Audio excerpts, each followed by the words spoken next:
Assalamualaikum warahmatullahi wabarakatuh. Perkenalkan, nama saya Dian Ailustari dengan NPM 2451010018, kelas A Ekonomi Syariah.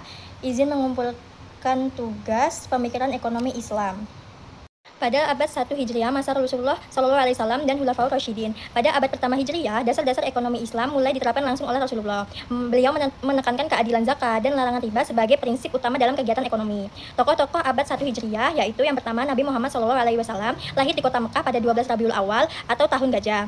Kebijakannya yaitu yang pertama menetapkan zakat, melarang riba dan penimbunan. Yang kedua mendirikan Baitul Mal dan Pasar Madinah. Yang kedua yaitu Abu Bakar As-Siddiq. Beliau adalah Abdullah bin Abi Quhafah At-Taimi Al-Quraisy, lebih dikenal dengan julukan Abu Bakar As-Siddiq. Kebijakannya yaitu menegakkan zakat dan mengatur Baitul Mal. Yang kedua, pengaplikasian Al-Quran. Abu Bakar menginisiasi pengumpulan ayat-ayat Al-Quran. Yang ketiga, penumpasan pemberontakan. Dan yang keempat, memperluas wilayah kekuasaan Islam seperti ke Suriah, Palestina, Persia, dan Irak. Yang ketiga yaitu Umar bin Khattab, lahir di Mekah pada tahun 581 Masehi dari suku Quraisy Bani Adi.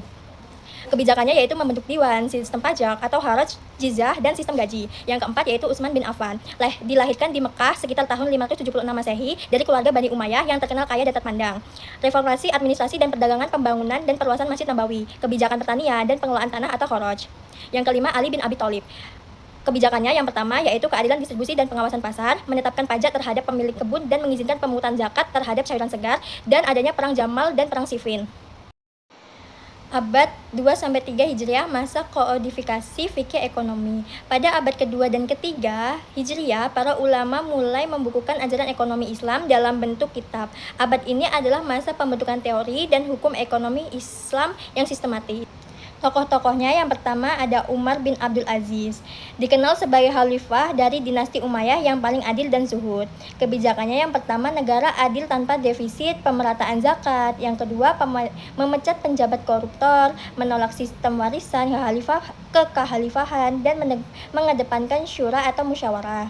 Yang kedua, Abu Yusuf atau Kitab Al-Kharaj, lahir di Kufa pada tahun 113 Hijriah atau 731 Masehi dan wafat di Baghdad pada tahun 182 Hijriah atau 798 Masehi. Abu Yusuf menekankan pengaturan zakat, pajak atau haraj, dan jizyah sesuai prinsip keadilan. Yang kedua, menolak pajak berlebihan yang menindas petani dan pedagang. Yang ketiga, Abu Ubaid, lahir di Haraha pada tahun 771 Masehi atau 157 Hijriah. Abu Ubaid menekankan distribusi kekayaan yang merata, pengumpulan dan penyaluran pendapatan negara seperti pajak, zakat, dan fai secara adil. Yang keempat yaitu Imam Abu Hanifah, lahir di kota Kufah, Irak pada tahun 80 Hijriah yang bertepatan dengan tahun 699 Masehi, wafat di Baghdad pada 150 Hijriah atau 767 Masehi.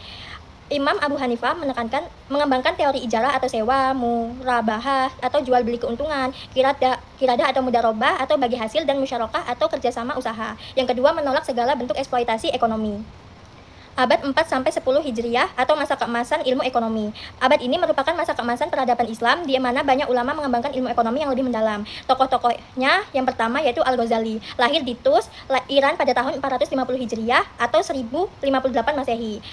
Al-Ghazali menekankan ekonomi untuk kemaslahatan atau maslahah. Yang kedua yaitu Ibnu Khaldun. Nama Abu Zaid Abdurrahman bin Muhammad Ibnu Khaldun, memperkenalkan teori ekonomi yang mirip dengan konsep modern seperti teori pajak, tenaga kerja, dan pertumbuhan ekonomi. Menentang pajak berlebihan yang menekankan produktivitas pada rakyat. Yang ketiga yaitu Ibnu Taimiyah dan Ibnu Qayyim. Taimiyah lahir di Harahan atau Suriah pada tahun 661 Hijriah dan wafat di Damaskus. Ibnu Qayyim lahir di Damaskus dan merupakan murid utama Ibnu Taimiyah. Mereka membahas tentang harga adil dan bagaimana negara boleh ikut mengatur pasar bila terjadi ketimpangan. Yang keempat, Al-Makrizi menekankan tentang inflasi dan penyebabkan kerusakan ekonomi akibat manipulasi uang. Yang kedua, adanya analisis inflasi dan moneter.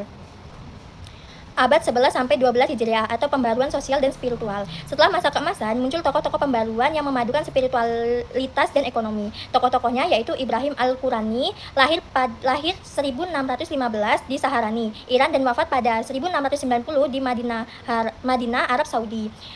Ibrahim Al-Qurani menekankan penolakan terhadap paham ekstremis serta kampanye toleransi. Yang kedua, keselarasan tasawuf dan syariat. Al-Qurani menekankan praktik sufisme harus tetap berpegang pada syariat Islam. Yang kedua yaitu Muhammad bin Abdul Wahhab, lahir pada 1703 di Najd, Arab Saudi.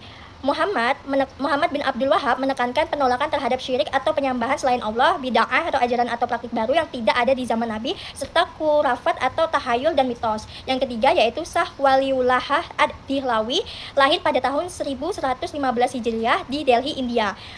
Shah Waliullah ad-Dihlawi menulis Hujalatullah di Balihah yang membahas pemerataan harta, zakat, dan keadilan sosial, menolak sistem feodal dan penindasan ekonomi oleh penguasa kolonial. Yang keempat yaitu Abdul Samad al-Balimbani, lahir pada tahun 1704 Masehi. Beliau menganggap bahwa zakat, wakaf, dan infak sebagai sarana penyucian jiwa dan pemerataan kekayaan.